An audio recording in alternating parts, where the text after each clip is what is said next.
Good night. Next news. El Salvador refuses to let Democratic senator visit or speak with Kilmar Abrego Garcia. We have an unjust situation here. The Independent. Chris Van Hollen was denied a meeting with the wrongfully deported Salvadoran man imprisoned inside a notorious jail. Below are your comments.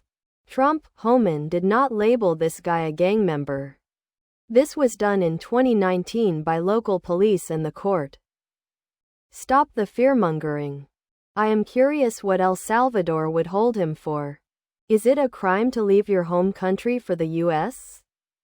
Should they release him into his home country? Ah, the good old days when there were tens of millions of deportations and no one cared or knew a sin. Play name of any of those forced out of the U.S. during Reagan's administration. Deportations were relatively high, with 3,548,382 in his first term and 4,444,364 in his second. President H.W. Bush saw a slight increase to 4,728,471.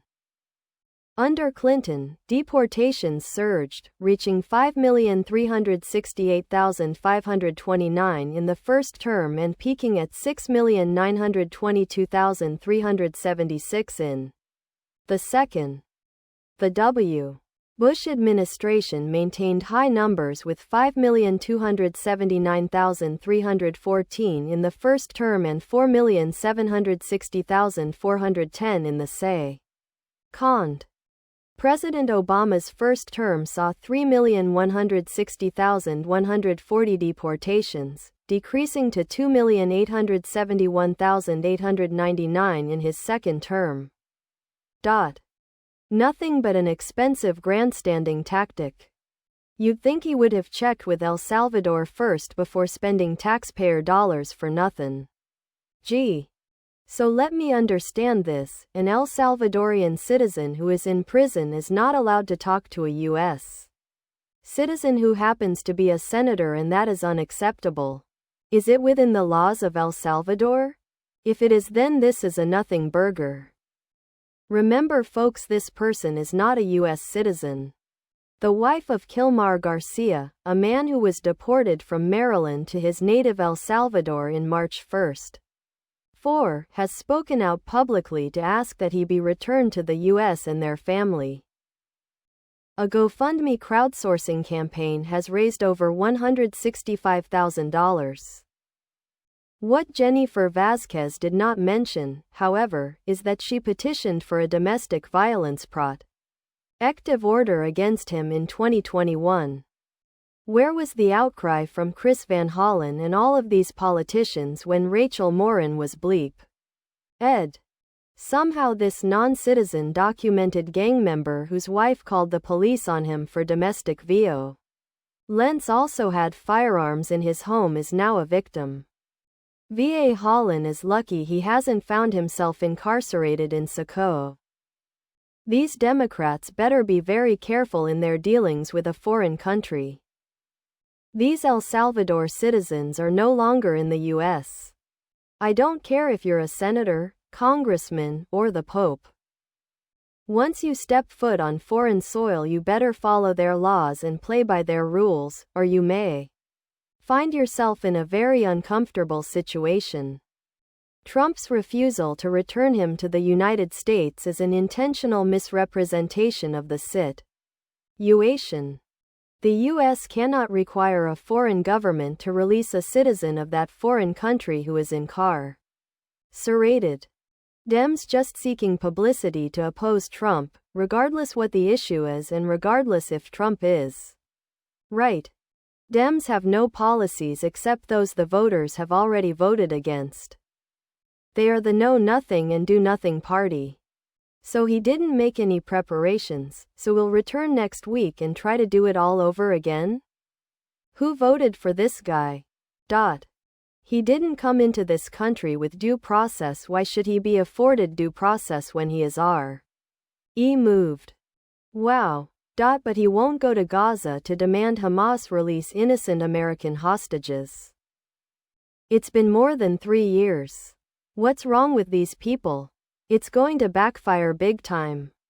These people got into the country without any due process the legal immigrants go through. Thus, the due process for deportation doesn't apply to them. He is not coming back to our country, and El Salvador's president Nayib Bukele said he was not sending him back, she said. That's the end of the story, according to Bondi.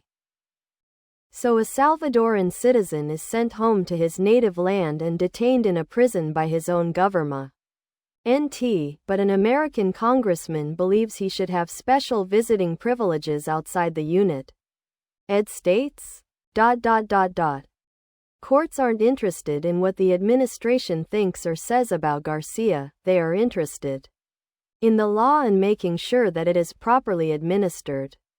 The Constitution doesn't say that people, citizens or not, can be tried, sentenced or executed in a court of public opinion.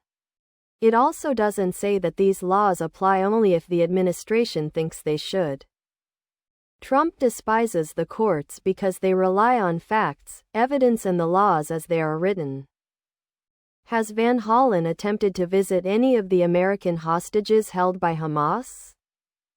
If he is a citizen of El Salvador and is illegally in the U.S., then his deportation was not illegal.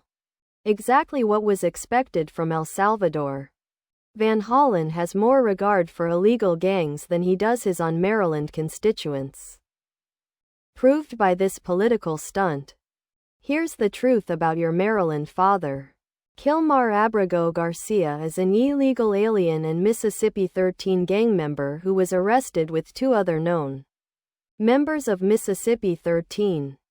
2 separate judges found that he was a member of MS-13, a finding which has never been disputed. Maryland court documents show that his wife petitioned for an order of protection against him for TWO instances of domestic violence against her in May of 2021. The Maryland court order states that the respondent committed the following acts of abuse. 0.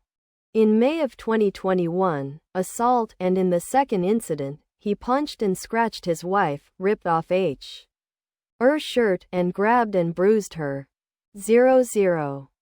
All of these people who were rounded up were entitled to due process under the rights of our Constitution. Judgment has been passed on all of them without this due process. Now the court system is being ignored. This is not the way our government is supposed to work. If even one of those people is innocent, it is a travesty of justice.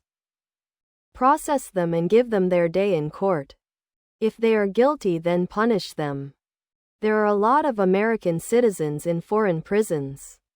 Van Hollen did nothing to bring them back. And here we are. A United States senator has no jurisdiction in El Salvador. Even if he did, why is he and the Democrats fighting so hard to get a member of the MS-13 gang deported back to the USA?